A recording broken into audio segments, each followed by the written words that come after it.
Hey there, cats and kitties. I am the Blues Man, Johnny Blues, and with this video I'll be discussing some first impressions and thoughts on a brand new anime series I just got done watching the first episode of, entitled Kamisama no Inai Nichiyoubi. And I was actually very pleasantly surprised with how much I want to sink my teeth into this one by the end of it, because in the entire summer wave I really didn't see much that caught my interest.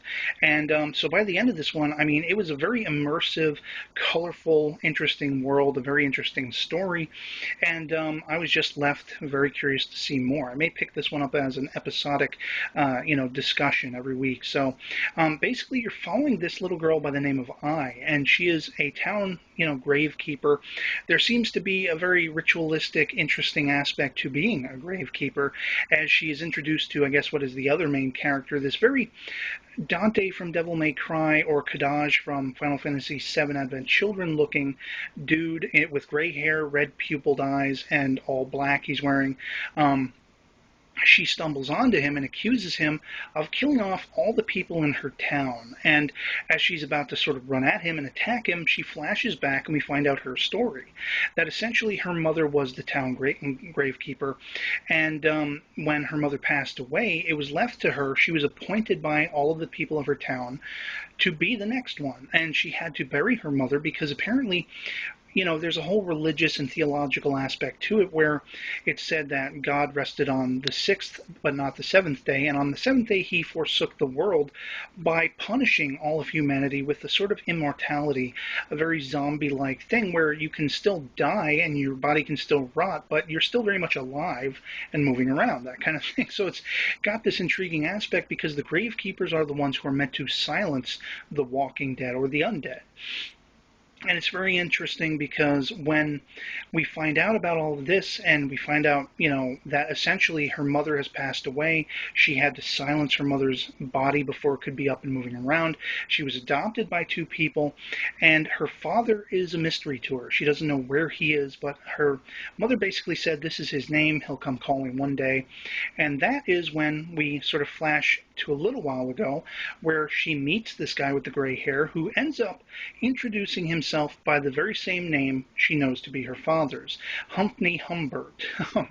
And it seems like when she asks his name, he thinks about it for a minute and he kind of just pulls it out of the air at random.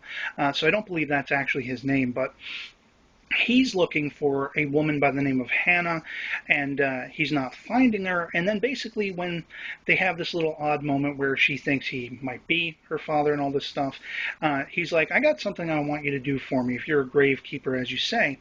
And he basically shows her that everyone in her town, with the exception of one guy who's, partially missing half his head, you don't actually see it, but he basically introduces the fact that all these people have been killed, and it's up to her to bury them all before something happens.